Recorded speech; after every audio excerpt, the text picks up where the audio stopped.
दिल्ली में दिल्ली सेवा कानून बनने के बाद आखिर दिल्ली को चला कौन रहा है, इस बात पर सवाल उठाते हुए दिल्ली सरकार की मंत्री आतिशी ने आज एक बड़ी प्रेस कॉन्फ्रेंस की। उन्होंने सीधे तौर पर कहा कि दिल्ली के अंदर लोकतंत्र और संविधान की हत्या करते हुए दिल्ली के अफसर अब दिल्ली को चलाने की कोशिश कर रहे हैं। सीधे तौर पर आतिशी ने उदाहरण देते हुए कहा कि दिल्ली के अफसर अब दिल्ली के मंत्रियों का आदेश नहीं मान रहे हैं। दिल्ली के वित्त विभाग के सचिव की तरफ सीधे तौर पर उन्होंने टारगेट किया और उन्होंने कहा कि कुछ दिन पहले मैंने एक आदेश जारी किया था, लेकिन कई पन्नों का जो जवाब था, जो चिट्ठी थी, वो उस अफसर की तरफ से आई और सीधे तौर पर दिल्ली की मंत्री के आदेश को मानने से मना कर दिया गया। सीधे तौर पर आतिशी ने कहा कि दिल्ली सेवा कानून दिल्ली के अंदर चुनी हुई सरकार के मंत्रियों के आदेश को न मानने की सिफारिश करता है। आपको ये जानकारी दे दें कि जब से दिल्ली सेवा कानून बना है उसके बाद अब दिल्ली के अंदर जो सारी शक्तियां हैं वो एलजी और दिल्ली के अधिकारियों के पास चली गई हैं। आइए आपको दिखाते हैं कि किस तरीके से दिल्ली सरकार की मंत्री आतिशी ने इस बात को क्लियर किया कि कैसे दिल्ली सरकार के मंत्रियों के आदेश दिल्ली के अधिकारी नहीं मान रहे हैं और कैसे दिल्ली के अंदर लोकतंत्र की हत्या की जा रही है। अपने आदेश में रेफर किया कि एक लोकतंत्र ट्रिपल चेन ऑफ अकाउंटेबिलिटी से चलता है और पैरा 106 में जो मई 2023 में सुप्रीम कोर्ट की संवैधानिक पीठ ने एक यूनानिमस फैसला दिया, उसके पैरा 106 को मैं आपको पढ़ के सुना रही हूँ। वो कहता है the triple chain of command is as follows. Civil services officers are accountable to ministers. Ministers are accountable to the parliament/legislature, and parliament or legislature is accountable to the electorate. इसी तरह से हमारे देश में लोकतंत्र चलता है। लेकिन जो ये GNCTT अमेंडमेंट एक्ट है, चुनी हुई सरकार के प्रति अफसरों की जवाबदेही खत्म कर देता है। इसके अंदर जो सेक्शन 45J सब सेक्शन 5 है, वो ब्लैक एंड व्हाइट में अफसरों को, चीफ सेक्रेटरी को या किसी विभाग के सेक्रेटरी को ये पावर देता है कि वो चाहे तो मिनिस्टर के आदेश को माने, उसका क्रियान्वयन करे, और वो ना चाहे तो मंत्री के आदेश का क्रियान्वयन ना करे। कुछ दिन पहले ही मैं आप सबके सामने ऐसी ही एक चिट्ठी दिल्ली के मुख्य सचिव नरेश कुमार जी की लेकर आई थी, जिसमें उन्होंने एक 10 पेज की चिट्ठी में लिखकर कहा था कि वो चुनी हुई सरकार के मंत्री के आदेश का पालन नहीं करेंगे। वो पहला परिणाम था जो हमने देखा इस GNCTT अमेंडमेंट एक्ट का, कि किस तरह से अफसरों ने चुनी हुई सरकार और उनके मंत्रियों की बात मानने से मना कर दिया। और उस दिन भी मैंने ये कहा था कि ये तो अफसरों की बगावत का एक सिलसिला शुरू हो रहा है। किसी दिन एजुकेशन सेक्रेटरी ये कहेंगे कि हम स्कूल नहीं बनाएंगे, किसी दिन हेल्थ सेक्रेटरी कहेंगे कि हम फ्री दवा नहीं देंगे, हम मोहल्ला क्लिनिक नहीं खोलेंगे, किसी दिन फाइनेंस सेक्रेटरी कुछ कहेंगे, पावर सेक्रेटरी कुछ कहेंगे। और मेरी उस बात का प्रमाण हमें ऑलरेडी मिल गया है, जहां फाइनेंस सेक्रेटरी ने इस 40 पेज के चिट्ठे को भेजकर मेरे एज फाइनेंस मिनिस्टर द्वारा दिए गए आदेशों को मानने से इनकार कर दिया।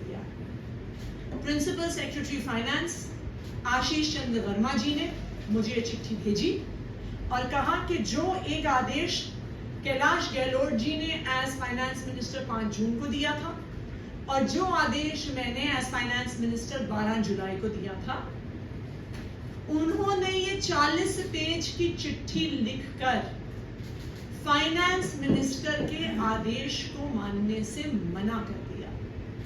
तो आज इस undemocratic, unconstitutional GNCTT amendment act की वजह से एक के बाद एक दिल्ली की चुनी हुई सरकार के अफसर कह रहे हैं कि हम चुनी हुई सरकार की बात नहीं मानेंगे, हम चुनी हुई सरकार के मंत्रियों की बात नहीं मानेंगे और हमें बात ना मानने का अधिकार ये जीएनसीटीडी अमेंडमेंट एक्ट देता है। जिस मामले में आशीष चंद्र वर्मा जी ने ये चिट्ठी लिख के भेजी है, वो मामला एक कोर्ट केस से रिलेटेड है। उस मामले में एक जीएसटी रिफंड का मामला था, जहां पे हाई कोर्ट ने आदेश दिल्ली सरकार के खिलाफ दिया और दिल्ली सरकार ने ये फैसला लिया कि हम इस फैसले को सुप्रीम कोर्ट में चैलेंज करें। कैलाश गहलोत जी ने 5 जून को आदेश दिए कि दिल्ली सरकार के इस वकील को रखा जाए और सुप्रीम कोर्ट में केस फाइल किया जाए, वरना it will be a loss to the public exchequer अगर हमें ये जीएसटी का रिफंड देना पड़ा। और सुप्रीम कोर्ट में उसको चैलेंज करने का, एसएलपी फाइल करने का निर्देश कैलाश गहलोत जी ने 5 जून को दिया। 5 जून के बाद दिल्ली के अफसर इस फाइल को घुमाते रहे, ना उन्होंने सुप्रीम कोर्ट में केस फाइल किया, ना उन्होंने इस वकील को अपॉइंट किया। उसके बाद जब ये फाइल मेरे पास 12 जुलाई को आई, मैंने फिर से उस फाइल में आदेश दिए कि सुप्रीम कोर्ट में एसएलपी फाइल करी जाए, वरना it will be a loss to the public exchequer और हमें तुरंत सुप्रीम कोर्ट में उस केस को फाइल करना है, हाई कोर्ट के ऑर्डर को चैलेंज करना है। और दिल्ली सरकार के एक वकील का नाम मैंने उस फाइल में लिख के दिया कि इस वकील को रखा जाए और तुरंत सुप्रीम कोर्ट में केस फाइल किया जाए। उसके बाद 12 जुलाई को मेरे इस लेटर के बाद मुझे 2 दिन पहले प्रिंसिपल सेक्रेटरी फाइनेंस आशीष चंद्र वर्मा जी की 40 पेज की चिट्ठी आती है कहते हुए कि हम आपकी बात नहीं मानेंगे।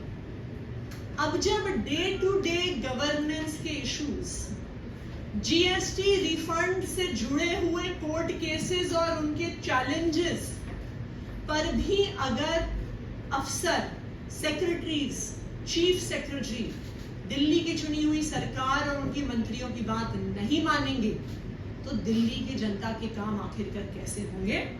और ये बात मैं आप सबके सामने फिर से रखना चाहती हूँ कि ये सिर्फ इसलिए हो रहा है क्योंकि ये जीएनसीटी अमेंडमेंट एक्ट गैर कानूनी है, गैर संवैधानिक है और लोकतंत्र की धज्जियां उड़ा रहा है। मैम, आधार दिया उन्होंने कुछ ना मानने के लिए? क्या दिल्ली सेवा कानून का फिर से आधार दिया उन्होंने दिल्ली सेवा कानून का आधार दिया है। उन्होंने कहा है कि वो ये चिट्ठी सब सेक्शन 5 और section 45J of GNCTD amendment act 2023 के तहत भेज रही है।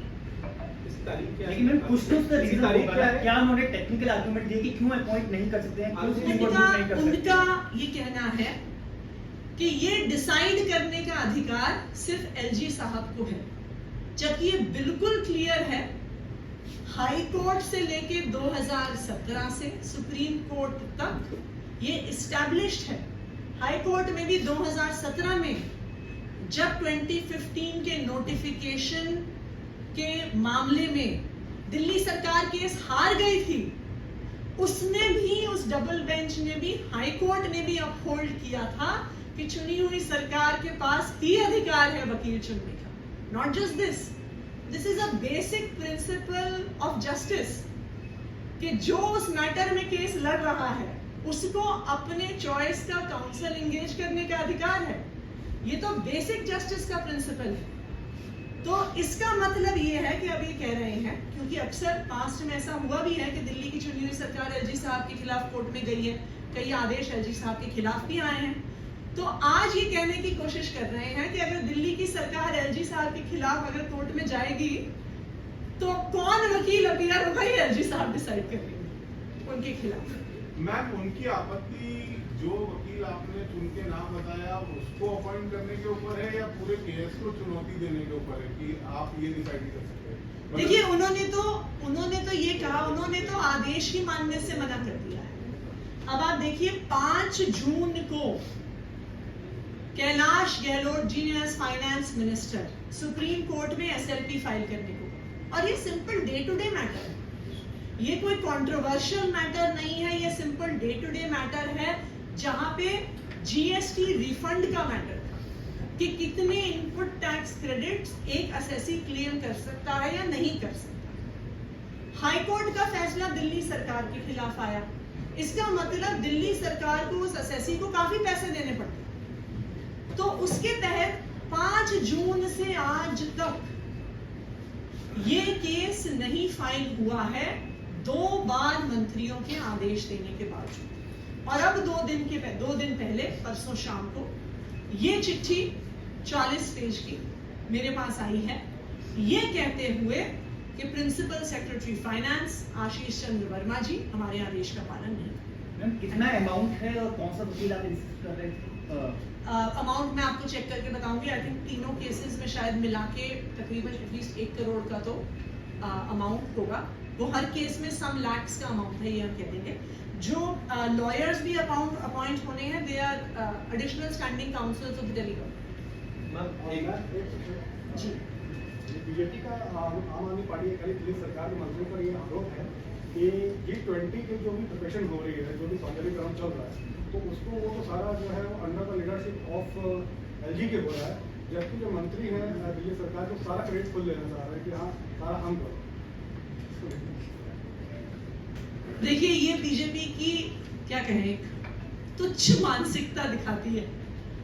दिल्ली किसी एक सरकार के अंडर नहीं आती, दिल्ली में केंद्र सरकार के द्वारा भी शासित कुछ इलाके हैं, जैसे एनडीएमसी एरिया हो गया, कंटोनमेंट एरिया हो गया, ये directly governed by the central government है through the Delhi cantonment board and NDMC.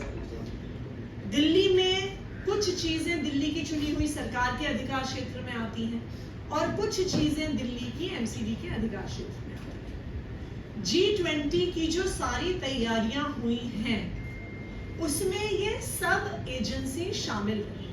ये कहना कि ये किसी एक ने किया है, दूसरे ने नहीं किया है, दूसरे ने किया है, पहले ने नहीं किया है, बिल्कुल भी गलत होगा। अगर आज मैं कहूं कि सब कुछ दिल्ली सरकार ने किया है, केंद्र सरकार ने नहीं किया, ये गलत होगा।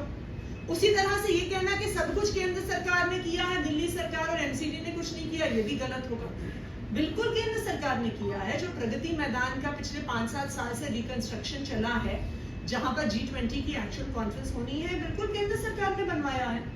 जो एनडीएमसी का इलाका है, दिल्ली कंटोनमेंट बोर्ड का इलाका है, जो काम हुआ है वो एनडीएमसी और कंटोनमेंट बोर्ड के थ्रू केंद्र सरकार ने करवाया है। लेकिन जो पीडब्ल्यूडी की सारी सड़कें हैं, उन पे जो ब्यूटिफिकेशन हुआ है, जो स्ट्रीट आर्ट का काम हुआ है, जो फाउंटेन्स लगे हैं, जो सारी G20 की ब्रांडिंग हुई है, जो सारे हॉर्टिकल्चर का काम हुआ है, ये सारा पीडब्ल्यूडी ने किया है, दिल्ली सरकार ने किया है, दिल्ली सरकार के बजट से हुआ है, ये बिल्कुल स्पष्ट है। दूसरी बात, जो काम एमसीडी के अंडर आते हैं, जो एमसीडी की सड़कों का ब्यूटिफिकेशन हुआ है, टाउन हॉल का, हरदयाल लाइब्रेरी का, जो आज G20 के डेलीगेट्स वाले एरियाज में मैकेनिकल रोड स्वीपर्स चल रहे हैं, जो रोड वॉशिंग हो रही है, जो एमसीडी का स्टाफ लगाया गया है, ये सब कुछ एमसीडी ने किया है, एमसीडी के बजट से हुआ है। तो आज के दिन में ये कहना कि किसी एक व्यक्ति ने किया है, ये बहुत एक घमंड की बात है, बहुत ज्यादा अहंकारी स्टेटमेंट है। देखिए, G20 में जब दुनिया भर से डेलीगेट्स आएंगे, हम दिल्ली का बेस्ट फुट फॉरवर्ड रखें, ये पूरे देश के लिए गर्व की बात है। और मुझे ये लगता है कि जिस तरह से तैयारी हुई है, वो इस बात को दिखाता है कि अगर सब लोग सही इंटेंट से साथ आए तो बिल्कुल काम हो सकता है, बिल्कुल कोऑर्डिनेशन के साथ काम हो सकता है। सेंट्रल एजेंसीज भी करेंगी, दिल्ली सरकार भी करेगी, एमसीडी भी करेगी। लेकिन ये कहना कि कोई काम सिर्फ एक व्यक्ति ने किया है या एक सरकार ने किया है, ये जो स्टेटमेंट दे रहा है उसका अहंकार दिखाता है। कल हमने फंड भी बताया कि अलग अलग एजेंसियों का बीजेपी ने प्रेस कॉन्फ्रेंस करके बताया कि ओवरऑल जो सेंट्रल गवर्नमेंट की एजेंसियां हैं उन्होंने 4000 करोड़ रुपए करीब लगाए हैं, जबकि पीडब्ल्यूडी ने सिर्फ 50 करोड़ लगाए। देखिए, मुझे नहीं पता कि थोड़ा वेरीफाई मैं इसको वेरीफाई नहीं कर सकती कि सेंट्रल गवर्नमेंट ने कितना पैसा लगाया है, कितना लगाया है ये भी मुझे एक बार, क्योंकि देखिए वो वर्क अभी ऑनगोइंग है सारा का सारा।